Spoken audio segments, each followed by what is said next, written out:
Hello friends, कैसे हैं आप। मैं राजन अपने यूट्यूब चैनल आर क्लासेस पे आप सभी लोगों का स्वागत करता हूं। तो जैसा कि दोस्तों हमारा लास्ट टॉपिक पॉलिनेशन क्लियर हो गया था। अब हमारा चैप्टर एंड की तरफ चल रहा है, लेकिन हम कुछ इम्पॉर्टेंट टॉपिक है जो कि चैप्टर 2 से आपके पेपर में पूछ लिया जाता है, उसको लेकर आए हुए हैं। ये बहुत इंपॉर्टेंट टॉपिक है। ये जो चारों टॉपिक है इसमें से एक ना एक या दो बोले तो आपके पेपर में जरूर आता है, तो इसको बहुत अच्छे से देखना। इसका आप डिफिनीशन पूछता है। तो हमारा टॉपिक है अनिषेक जनन। अनिषेक जनन, इसकी डिफिनीशन है यदि बिना निषेचन के ही, मतलब फर्टिलाइजेशन के बिना निषेचन के ही भ्रूण का निर्माण हो तो इस घटना को अनिषेक जनन कहते हैं। अनिषेक जनन बोले तो बिना निषेचन, मतलब कि निषेचन के बिना ही भ्रूण के, जैसे जब नर और मादा निषेचन करते हैं तब भ्रूण का निर्माण होता है। अनिषेक जनन में बिना निषेचन के भ्रूण के निर्माण होने की प्रक्रिया को अनिषेक जनन कहते हैं। ये बहुत ही सिंपल सा डिफिनीशन है जिसमें आपको कुछ याद करने की जरूरत नहीं है। थोड़ा सा दिमाग लगाइए और इसको माइंड में अपने सेट कर लीजिए। अब नेक्स्ट हमारा टॉपिक है अनिषेक फलन, पार्थेनोक्रॉपी। अंडाशय के बिना निषेचन के फल का निर्माण होने की प्रक्रिया को अनिषेक फलन कहते हैं। यह घटना फलों में होती है।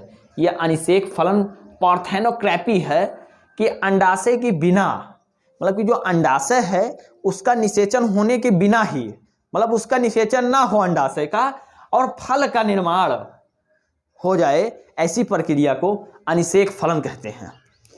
और ऐसे फलों को अनिषेक फलनी फल भी कहते हैं और इनमें बीज नहीं होते। जो ये अनिषेक फलन पार्थेनोक्रॉपी हैं इनमें बीज नहीं होता है। जैसे एग्जाम्पल ले लें, जैसे अंगूर ले लें, इनमें भी बीज नहीं होता है। केला, ये इनके एग्जाम्पल हैं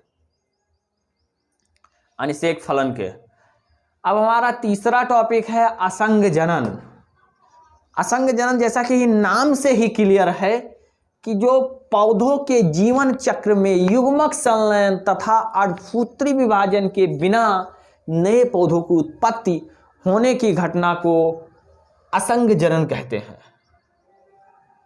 इसका एग्जाम्पल है जैसे गन्ना है, आलू है, आदि बहुत सारे एग्जाम्पल हैं जो कि असंग जनन के अंतर्गत आते हैं। मतलब ये सब नाम से ही क्लियर है, मतलब कि इनमें युग्मक संलयन तथा अर्धसूत्री विभाजन, यानी बोले तो इनमें बिना जनन के ही पौधों की नई उत्पत्ति हो जाती है। इस घटना को असंग जनन कहते हैं। बहुभ्रूणता है।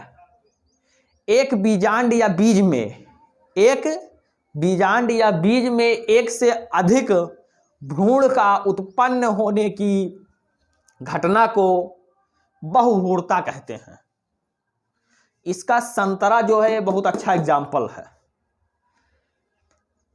अब है अनिषेक फलन की खोज किसने की थी, तो एक नॉल नामक वैज्ञानिक थे। उन्होंने अनिषेक फलन की खोज की थी। एक नॉल नामक साइंटिस्ट थे जिन्होंने अनिषेक फलन की खोज की। असंग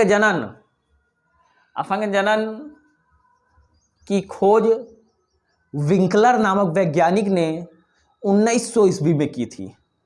सन 1900 ईस्वी में विंकलर नामक वैज्ञानिक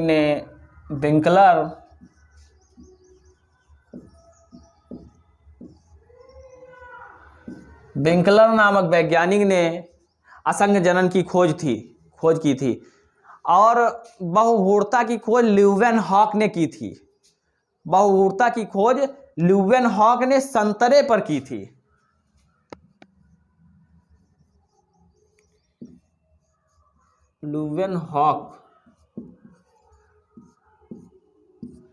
ल्यूवेनहॉक नामक वैज्ञानिक ने बहुभ्रूणता की खोज संतरे पे की थी। तो ये जो हमारा टॉपिक है बहुत ही इंपॉर्टेंट है, इसको आप स्क्रीनशॉट कर लीजिए, अच्छे से पढ़ लीजिए, क्योंकि ये पेपर में हर बार पूछा जाता है। अब हमारा चैप्टर जो है chapter 2 sexual reproduction in flowering plant, ये इंड की तरफ है। हमारा एक टॉपिक इसमें और बचा हुआ है जो कि हमारे बहुत इंपॉर्टेंट है और पेपर में भी पूछा जाता है, वो है डबल फर्टिलाइजेशन, दोहरा निषेचन। इसको हम बहुत अच्छे से नेक्स्ट वीडियो में इसको समझेंगे और बहुत अच्छे से आपको बताएंगे।